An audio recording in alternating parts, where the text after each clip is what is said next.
We can't take it back.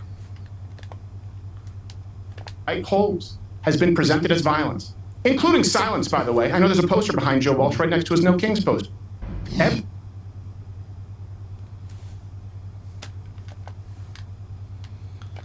Every position that the right holds has been presented as violence, including silence, by the way. I know there's a poster behind Joe Walsh right next to his No Kings poster. In other words, if you're pro-life, it's violence against women. If you're against men and women's sports, it's violence against trans, it's genocide, it's erasing them. If you're against Juneteenth as a holiday, it's violence. You're pro-First Amendment, violence because you're inciting violence. You're pro-Second Amendment, violence because you believe people should be able to commit gun violence. And then if we remain silent, that's also violence. And so people deal with the right with violence. Here's my challenge. Find me one example of a Charlie Kirk on the left, not an elected official. I'll allow any speaker, any comedian this century, one example of somebody who was murdered, assassinated, hemorrhaged out in front of his family in cold blood and gleefully celebrated thereafter. And the polls show that a majority, according to YouGov recently, of Democrats think it's somewhat too acceptable. 38%, 77% of Republicans said not acceptable at all. Okay, let Joe What I'm respond. saying is that Charlie Kirk was hunted.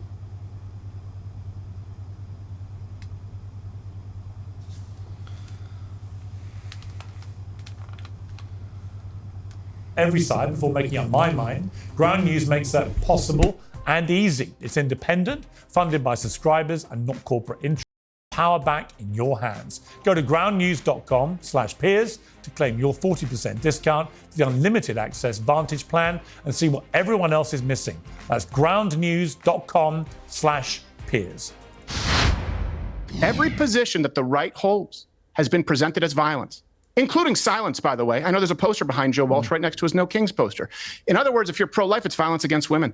If you're against men and women's sports, it's violence against trans, it's genocide, it's erasing them. If you're against Juneteenth as a holiday, it's violence. You're pro-First Amendment, violence because you're inciting violence. You're pro-Second Amendment, violence because you believe people should be able to commit gun violence. And then if we remain silent, that's also violence. And so people deal with the right with violence. Here's my challenge. Find me one example of a Charlie Kirk on the left, not an elected official. I'll allow any speaker, any comedian this century, one example of somebody who was murdered, assassinated, hemorrhaged out in front of his family in cold blood and gleefully celebrated thereafter. And the polls show that a majority, according to YouGov recently, of Democrats think it's somewhat too acceptable. 38%, 77% of Republicans said not acceptable at all. Okay, let Joe What I'm respond. saying is that Charlie Kirk was hunted. He was hunted. We are being hunted. And I don't want to see any more dead friends. Violence, absolutely. Lawful, ruthless, defensive violence. Okay, Joe. Pierce, I'll just be brief again. The data is pretty clear, and historically it's been pretty clear that there's political violence on the right and the left in this country for years. And I could argue, and I would argue, but I won't here, that there's historically been more political violence coming from the right. But See what I mean? This is always the left to blame somebody else. That's not even the point. The man is dead. The point is that Crowder is asking you point blank, is there a representative on the left that has been assassinated in the same way and made fun of, and his family made fun of after his death to the same degree? The answer is no. This guy responds by saying, oh, there's always been violence on the right. That's how the left works. They're using a lie to cover up their true nature, which is murder. We looked at a clip earlier here today with Piers Morgan and another radical leftist that was just trying to say Donald Trump this, Donald Trump that. We have to wait for the president to decide what we should feel about these people are using lies consistently to cover up what they're doing, what they say, and quite frankly, I'm tired of it. Nice to say, I think you and I, Pierce, would agree. There's a history of. Hey, Stephen, let me finish, man, please. Please argue it. You can't just make a vague claim and not substantiate it. Pierce, you and I would agree, for the sake of this conversation, that political violence is in fact a both sides problem. Stephen, you would acknowledge, I think, that there is political violence and there has been political violence on the right as well. So why don't we all just condemn it all? That's what we all should do. Yeah, Steve? no, I don't. I don't agree with the premise. And I'm having to agree with a nebulous premise because you presented no facts. The very source that you cite, and by the way, I'll make all of mine publicly available. Hold on, I'm finishing now. Let's do it like grown-ups. You can cite your sources online. George Floyd riots, not included. Daryl Brooks, Waukesha, not included. Antifa, not included. Man shot dead for voting Trump, not included. Those numbers are not to be trusted, and neither is someone parroting it. I'll answer your question if you answer one of mine after. Go ahead, please. Melissa Hortman, the Democratic state legislator in Minnesota, 3 months ago, gunned down by an anti-abortion Trump supporter. Yes or no? Wrong. How do I know? Because Vance Bolter, the man who did it, wrote in his letter that it had nothing to do with Trump or being pro-life. He blamed Tim Walz. And here's what you also don't see. Did you see anyone at the Hortman's funerals or vigils spitting on them? Or pantomiming being shot in the neck? Did you see anyone celebrating the death of them gleefully? Yes. Did you see so many professors doing so, showing children a snuff? Really? Point me to one. Yes. Point me to one person spitting at their vigil. Let me guess, you're going to go to Mike Lee? Utah Senator How do I predict Mike everything Lee you say all the time? How? Donald Trump. He didn't mock the attack. But let me jump in. Anyone spit at the Stephen, vigil. let me jump Anyone in. celebrate the Stephen, murder. let me give you an example. Pierce, I don't. Hang on. Go ahead. Pierce. Hang on. I would give an example where the right behaved very badly, and that was over the attack on Nancy Pelosi's husband. I saw the gleeful responses after that from the right, the memes, the mockery, and so on. I thought that was very distasteful. Would you agree, Stephen? If you want to argue an equivalency between a man getting I'm not hit with a asking hammer in his equivalency. underwear I'm not saying and a equivalent. man bleeding out in front of his child, I'm not go saying ahead. they're equivocal. I'm just saying it's an example where I felt people on the right showed a complete lack of humanity towards the man who'd been attacked because he happened to be married to Nancy Pelosi, a political opponent. And so it's not like this never. It's not like this has never happened. I don't agree. I don't think it's even remotely proportional. Let me ask a question here. This is why I'm giving this message, and this is why I hope people listen and protect their own. Joe Walsh, you're there. Since I answered your question, you're there, Utah, in the crowd. It's not a Mouser. It's not a 30-06. But it's a man winding up a milkshake for Charlie Kirk. We don't know if it's strawberry, chocolate, vanilla, acid, or concrete. Do you stop him? Do you hurt him? That hesitation tells me that you are not amongst us. And cowards are dangerous to have in their ranks. Stephen, because it's not a hypothetical, it's happened. Let me answer your question. Do you stop him? Do you hurt him? I don't understand your question. I'm sorry. I honestly, I don't. Someone winding up a milkshake to launch at Charlie Kirk. You don't know if it's strawberry, chocolate, vanilla, acid, or concrete. You see him before anyone else does. Do you stop him and hurt him? Yes. I certainly stop him. I do all I can to stop him. Yes. Good. There's a start. That's what I'm advocating. Every single person out there, because we have been living with this shadow over us. And I know, look, here's the thing too, Joe. I understand your rhetoric. I understand where you're coming from. And I know that you met Charlie when he was 16, as I understand it, right? He was very, very young. And I understand that maybe you were somewhat of a mentor figure. It's because of the failure of Republicans like you that me and Charlie Kirk exist, who are willing to take back the territory that has been conceded, and we are willing to pay with our lives. We shouldn't have to be. Academia, media, the press, big tech shouldn't be dominated by the left exclusively all the time.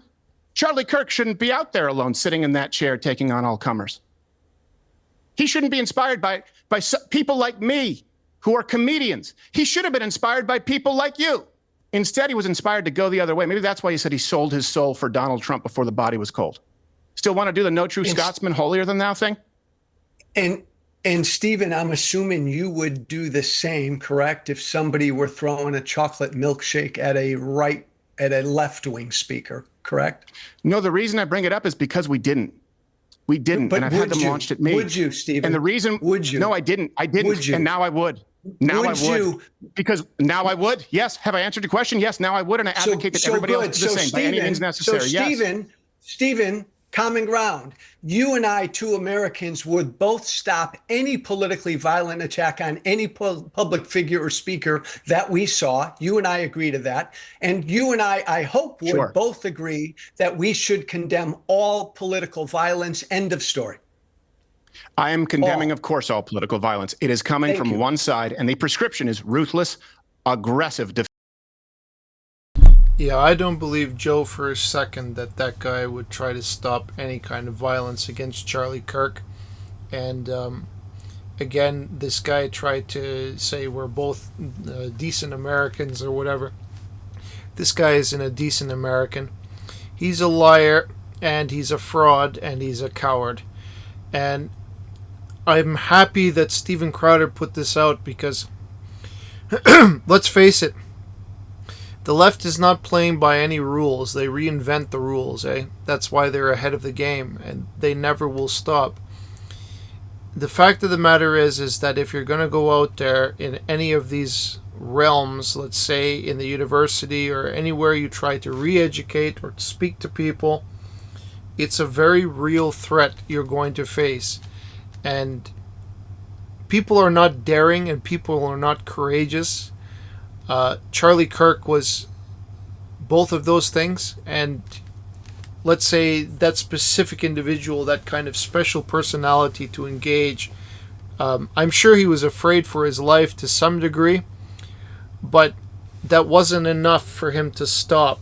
And to be frank, I know that what I know about his character is that he loved debating. Charlie Kirk loved debating. He loved it, and I don't think for a second that he was doing his job and he loved his job, and that's what brought him to the campus. If he didn't love his job, I don't think he would continue doing it. He had a beautiful family, a small daughter, a small son, beautiful wife, and what can I say? He was already rich, I might say, like that, and he didn't have to. He could have retired early. He could have committed himself to the organization, to doing things quietly from the shadows, but he didn't. He stood up and he was destroyed. So, and his family had to witness it. And Crowder is 100% correct. We are not the ones instigating violence. We're not the ones on the right trying to formulate how to assassinate the left. You know why? There isn't anybody that the left can follow that is honorable like Charlie Kirk was. That I can say with certainty, this individual I admire and respect a lot. I haven't seen it. They all belong to conservative people. Who amongst the left is going to stand up now and say, Kamala Harris, you tell me. Lefties, Don Lemon, that guy that got fired recently, these people are the mouthpiece of the leftist machine, the swamp, as everybody knows, and there's nothing redeemable about them. Let them be kicked out of positions where they hold any kind of voice or anything, anything substantial. Jimmy Kimmel is the one I was thinking of. I've watched that loser on TV for years, and I wish that his program was canceled sooner, like 10 years ago even. He was such a loser, and every time he would come in, and it's for me, it's unwatchable. It's unwatchable. He's such a snake, such a creep to me. This guy too. This guy Joe Walsh. You get the sense that these people their brains are only about 10% active, or less. They are not thinking like normal people think. They're just, it's a facade. It's all fake. There's nothing true about what the guys say. Nothing out of his mouth is true. That's how you can identify the left right away. Everything out of their mouths is lies. And you can verify what he says. You can go back and you can see why Crowder was angry with him. This guy told Crowder that they discovered that there was writing on the bullet casings and whatnot. And he said, no, that's a lie. And then that Crowder claimed that they're on the left. The shooter was on the left and had a transgender boyfriend or transitioning boyfriend. they refuted. He said, no, these people are just I like that Crowder said, you are not like us. That's right. Because these guys, the woke are the ones who are asleep. They really, when you think about it, it's the perfect inverse name for them. They're asleep. They're sleeping. The left are you might even say they're in a dream state or something like that. They're 100% indoctrinated and they're just sleeping. Their bodies seem to be awake, but their minds are asleep. You know what I mean? It's just like the Matrix. What did Andrew Tate say? These people have nothing to do with liberty or defending a country or standing up against violence that killed Charlie Kirk or justice or any of those things. Conservatives stand for that kind of honorable thing. I look for people who want to stand up for the truth. There's so many people out there that stand up as long as they can get food for a day, they bring home their paychecks, that nothing else matters. As long as they continue through another day. Those people will never see the greatness that Charlie Kirk accomplished in his life at a young age. 31 already, look what that guy accomplished. Even Crowder admitted it. Nobody was better at organizing and putting together those events. He was such a strong person. Hate him or like him, it doesn't matter. But even so, if you don't like him, there's a lot of people that admired that man and said that he touched their lives and everything. Like, you cannot deny that. Who on the left can you say had that same impact? That's the question that Steven Crowder is asking. Number one, who had the same impact on people's lives on the left? And secondly, did the right go to their funeral and spit on them and desecrate their grave and whatnot, and desecrate and make fun of his wife and insult them? While the family, they haven't even buried him yet, to my knowledge. She just posted the casket. I mean, the wife of Charlie Kirk, and there are people that were making fun of it. They were insulting her. It's disgraceful. Charlie was able to bring out the extremes of people. I think it's amazing. I had no idea that man had touched so many lives, so many people angered by his death, so many people that want to hate him. It's amazing. It's amazing. There are people dancing in the streets for his death. They were celebrating, I think on TMZ they were celebrating that he died, and then they tried to lie and say that they were watching a car chase. There's so many things. I couldn't believe it. This guy, you can say that he's a true hero because there's so much like polarization around him. There's a lot of extremes that came out as a result. That means he touched so many lives. Those people unconsciously that hate him, they hate him because unconsciously he touched their lives somehow. There's something that was wrong with them inside that they know it, and they try to fight it hard. They want to belong to a lesser destiny or character, you might say. They belong to a lesser version of themselves. No matter what anybody says, I believe that Charlie Kirk inspired or tried to inspire the highest good in the peaceful way that he could. There was a lot of people that came on his show, on his booth, and they debate him, and they were very, very, very incendiary, very aggressive, very rude. Call them, it's not our place to judge, but it doesn't matter. That's the way that they objectively behaved, in a very threatening, very rude, very callous manner. And Charlie was just, very cordial.